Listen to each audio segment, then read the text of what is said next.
Eric, would you like to come up next? Sure. Well, we're going to have a little program train, PACT in Action. We're going to hear from some youth. PACT in Action actually did our event in December 7th, and very impressive.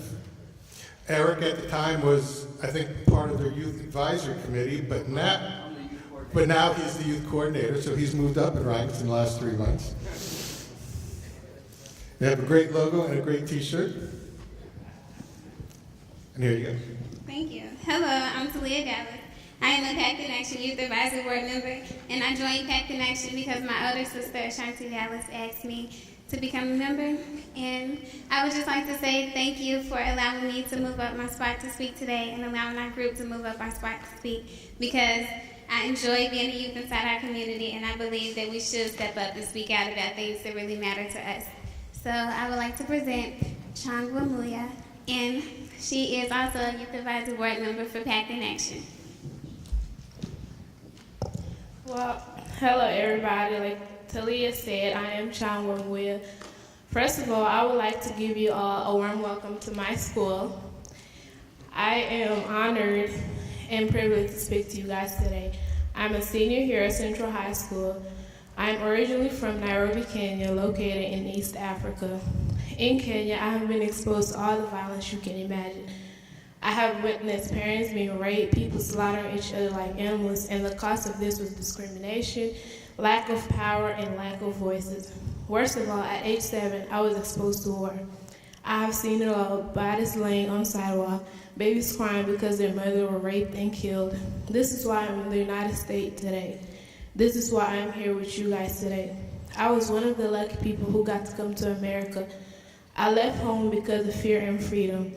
I also came here for education since girls there were denied education. My dream is to see a world with no violence. For a couple of years I've been here. I've witnessed a lot of violence, and I thought about moving somewhere else. But where else is safer than here? Something inside me told me that I can't continue to run away from violence. I have to prevent it. My first step of achieving my dream was to join PACT in Action. PACT in Action stands for Park Hill Algonquin and California Teens in Action. We are a youth-led initiative that is mobilized to prevent teen dating violence in the 40210 area code. Our goal is to reduce teen dating violence by 10% in the year of 2020. Although we are focusing on this neighborhood, we still do things citywide. We meet weekly at Bridges of Hope to discuss the best way to eliminate dating violence and violence in general.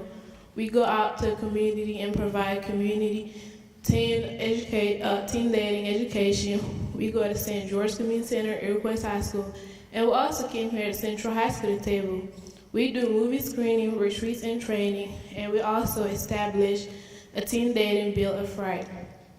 You might be wondering what these rights are, but some of the rights are that as in a relationship, you have the right to manage your own money. You have the right to say whatever you want or your opinion with nobody interfering. And you also have the right to keep the bond that you have with people no matter who you're dating. Okay, we participate in events like Child Advocacy Day and Youth Rally Day. Recently, we went to Frankfurt for the Youth Rally Day in support of the House Bill 8, and I'll let Eric tell you about that. Thank you, Changwa. Can we hear it one time for Changwa and Talia up here? Thank you. It's great to have Changwa in here representing her school. We're all here. And I do want to say thank you for everyone who put this event together. Thank you for everyone from Central High School for welcoming us here. And thank all of y'all for being here for this conversation, because it's very important. So, what Changwa wanted me to talk about is a bill called House Bill 8. Before we get into that, I want to do a little participation with y'all. Could you please raise your hand with me if you think you could get a protective order if you were in an abusive relationship and you needed a protective order? So raise your hand if you could get one. All right. So it's important to realize that at the current state of things in Kentucky, only adults can get a protective order, right? And this is because the legal definition for domestic violence in Kentucky is framed around not only the fact that it's a pattern of abusive behavior in which one person tries to maintain power and control over the other person, but that relationship has to be within either a marriage or cohabitation, living together, or having kids together, right? So we know that defining domestic violence by those traits leaves out a whole lot of people in our community, right? And we advocate for the youth. So we always talk about how important it is to give young people the same protections that adults get, right? The people actually making the decisions about this, the people who vote on these things, they would never even know what it feels like to not have the protection, because they're already adults and they have that support. So we need to show that same support to our young people in our community. And it's not even just young people that are being left out by the current definition of domestic violence. We know that our LGBT community is also left out of the picture because in Kentucky, gay couples can't even get married, or you can be denied housing. So maybe you want to live together, you can't live together. Or maybe there's restrictions to adoption, right? So even the LGBT community gets impacted, even adults, not just teenagers. And we know that the immigrant and refugee communities in our city are also impacted by this definition. So this is why we're working to pass this bill, House Bill 8, that's currently, it's making the rounds for being voted on. It's in the House Senate in Frankfurt right now. And we're doing everything that we can to push for this. So I'm going to ask y'all to do the same. So if you can, please call your legislators. Please write a letter.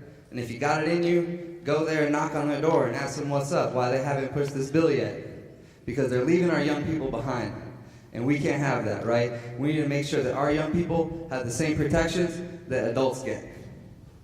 So we know also that this bill has gone up several times, multiple years in a row, and the Kentucky state government has failed our youth because they keep on failing to pass this bill. And every year there's another reason, another excuse they give for not passing it through. So currently there's an amendment on it where someone tried to add an amendment to say that abortion would also be defined as domestic violence. And, you know, depending on what your feelings are on the topic of abortion, that's 100% separate from domestic violence. So trying to bring the two together is really just an attempt to kill the bill. So, you know, we're not taking a stance on abortion, but we do say that our kids need protection when they're in an abusive relationship. They need those same protective orders no matter what. So even if the Kentucky state government fails us again and doesn't pass this law, we're going to keep on pushing every year because we don't stop till we make sure that our kids have the support that they need. So I'm going to pass it back off to Chamwa. She's going to let y'all know more about our program. Now that I let y'all know about PACT Connection, y'all might be wondering, it's not working. Okay. Okay. Now that I told y'all a little bit about PACT in Action, y'all might be wondering why we do it. This is not just a program, like after-school program for us to do. This is something we care about. We love our neighborhood. And the work we do is because we want a better community. It's a beautiful, diverse community with unique cultures. We do it because of our neighborhood, youth, and families, and we want a better future for all and a world free of violence. If you want to join, you can either see me or Eric, or go to pactinaction.org or send us an email, and we can proceed from there. We're also on Facebook, Instagram, and Twitter. Please remember to like us. In conclusion, I would like to invite you guys to a tweet chat that we are having on Wednesday, April 2nd at 6 p.m. We're having this tweet chat, and it's a way for people to contribute their community-based solution to how we can prevent violence from happening. Thank you. So let's hear it for Chango again.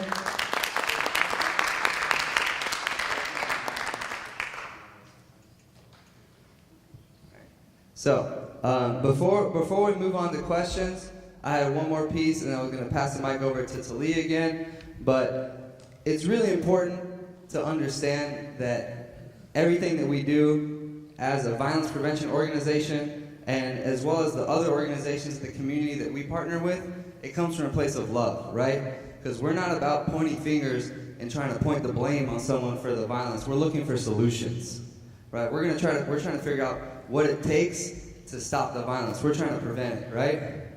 And a lot of times, what I hear when we talk to people about we're in 40210, we're in Park Hill, Algonquin, California. Sometimes people say to me, "Oh, well, that's good. It needs to start there." And I say, "No, it needs to start everywhere.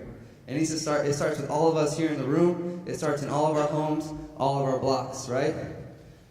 There's nothing inherently violent, nothing wrong about our neighborhoods. We're working in a very beautiful, vibrant place. Just like Changwa said, it's extremely diverse. Tons of people from different countries, different communities, different cultures being represented.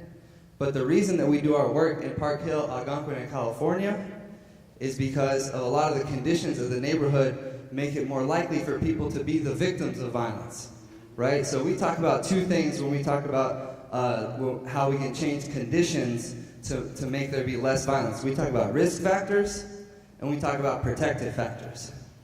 For example, one risk factor is a lack of decent public transportation, right? If someone can't get to a safe place if they need to go there, if someone can't be in control of where their body goes throughout the city, where they can take themselves, then they can be subject to someone who's trying to control their movement, right? So it's actually a risk factor to not have good public transportation, and it would be a protective factor if people could actually get around where they need to go. Another example of a risk factor is low self-esteem, right? If you're experiencing low self-esteem, then it's more likely that you could be controlled or manipulated by someone, because people who are abusive take advantage of those traits, right? And a lot of times people in our community experience low self-esteem because they're the victims of systematic racism that makes them feel less than who they really are, right? So if people put you down constantly, it can make it harder to stand up for yourself and defend yourself. And a protective factor in that case would be really talking to the kids, educating people about their true history so people know where they come from and they know the inner strength that they have based on their history, right? And they know how they can move forward today. So again, I want to say that our neighborhoods that we work in are beautiful, vibrant places with wonderful people doing amazing things to prevent violence. But the conditions of this city make it difficult for some people to overcome situations of violence that they may find themselves in. So we work with people on the grassroots level, not only to educate people individually and on a community level about teen dating violence, but we're working to change conditions that lead to violence. Because if we just do it on a one-on-one level, we're not changing the things that cause the violence in the first place, right? And it's not about pointing the finger to blame people. Oh, you did this, you're not in control of yourself, or where your parents are at. But we're looking at what leads to all those things. Why did this happen, right? We're trying to be solution-based. And like I always say, the kids themselves are the solution. They know how to make this better place, right? I'm not from Louisville. This is my adopted hometown. And I've had the privilege of being welcomed here with open arms into the community, and people have really embraced me through this work. So we know that if the whole city comes together, we can really do something about this. But we have to look at the root causes of this violence. And we have to look at how teen dating violence is connected to things like racism, homophobia, xenophobia, right? Because none of these forms of violence are isolated from each other. They intersect and they overlap. What's xenophobia? Xenophobia is a fear of things that are foreign. Right? So a lot of times immigrant and refugee communities experience a whole different form of racism because they're seen as outsiders. Right? They're not considered a part of the group and embraced. Right? Yeah. So I'm going to pass it over to Leah real quick, and then we can move on to questions. Thank you so much.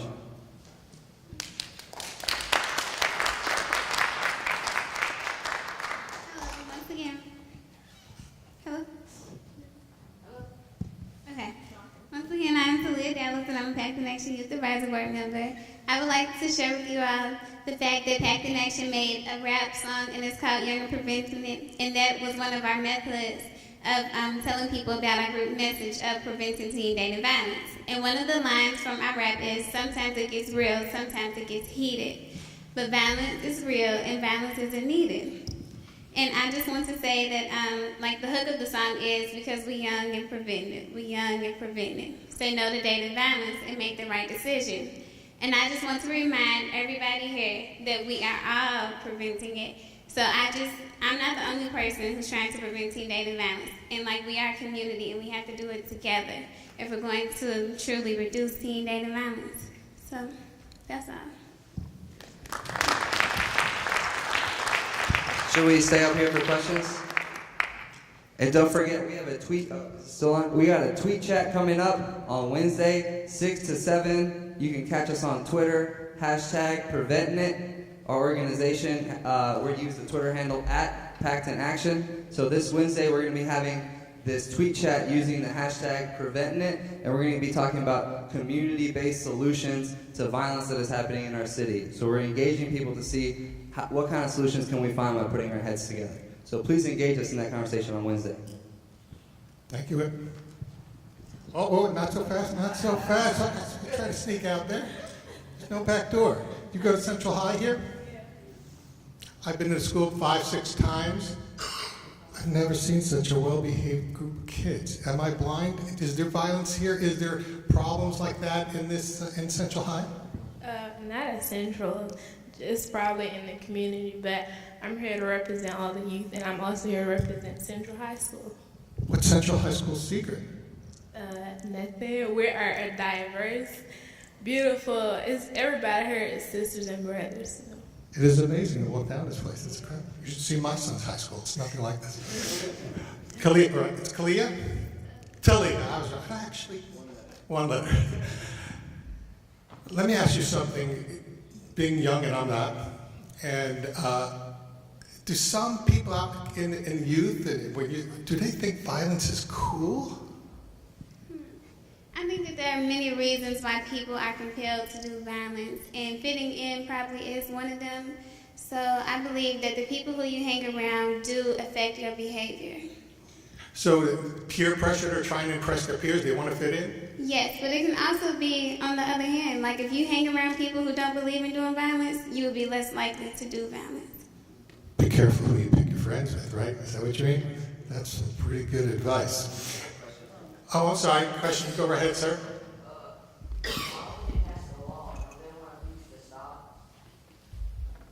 I think he's talking about the dating. Why did the dating violence bill pass? I think actually it's no longer viable, but.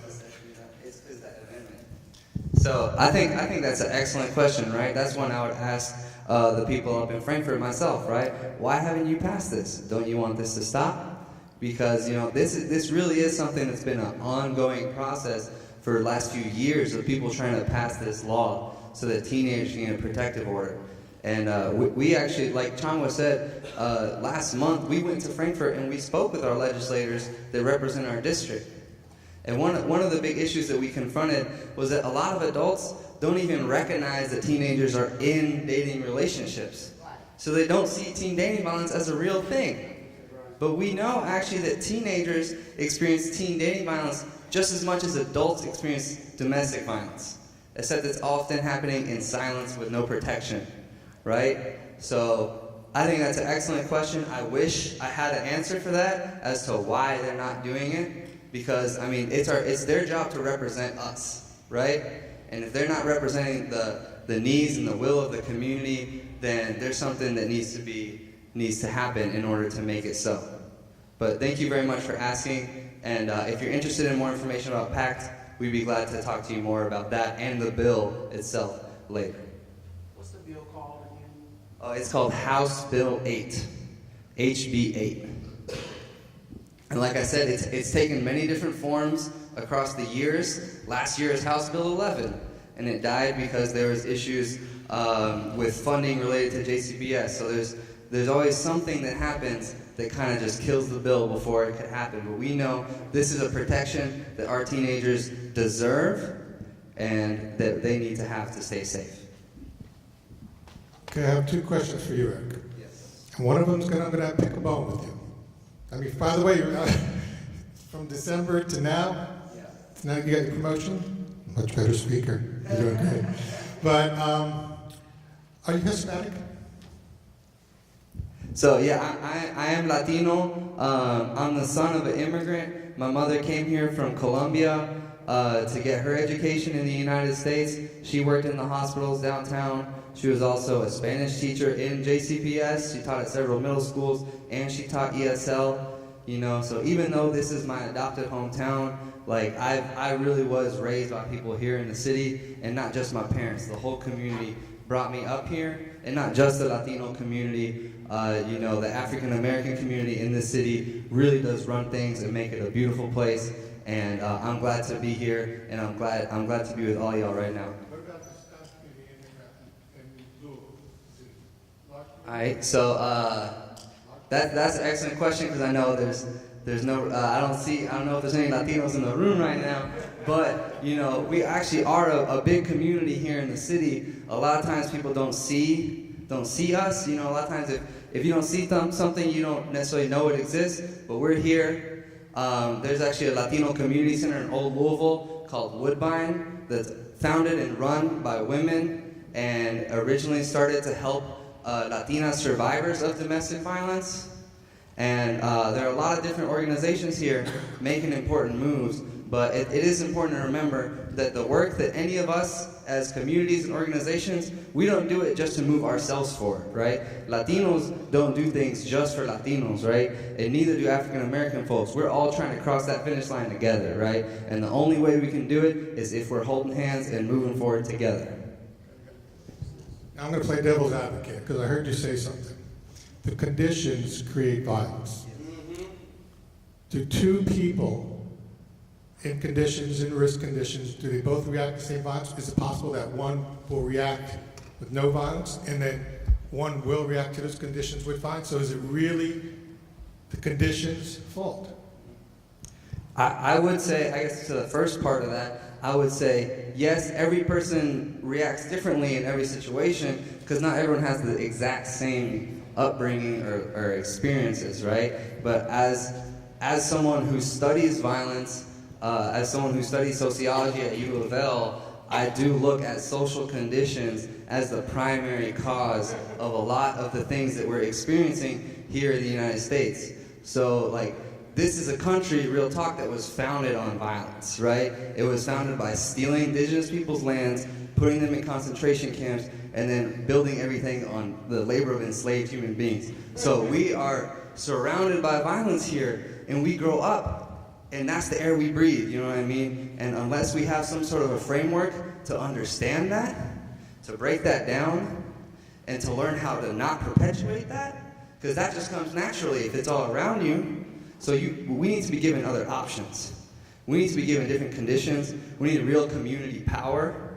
We need our young people in our neighborhoods to see people that look like them and talk like them in successful positions in the community, so they can look at them and be like, I can do that too. I can be that person, right? Last time Talia spoke, she was talking about, you know, I could be the next Nelson Mandela, right? And I believe that every single one of our members of PACT in Action have the ability in them to be a leader in the community, because they're already doing that with the youth. And developing leaders, that doesn't just happen out of the blue. It's a process, right? And the whole community comes together to uplift these youth and to give them the resources they need to become those leaders and realize their full potential, right? Thank you all. Hope you don't mind the program change. Is that okay? Thank you all so much. Really appreciate it. You got to work on getting more passion in your speech now. I mean, it's incredible. It's incredible.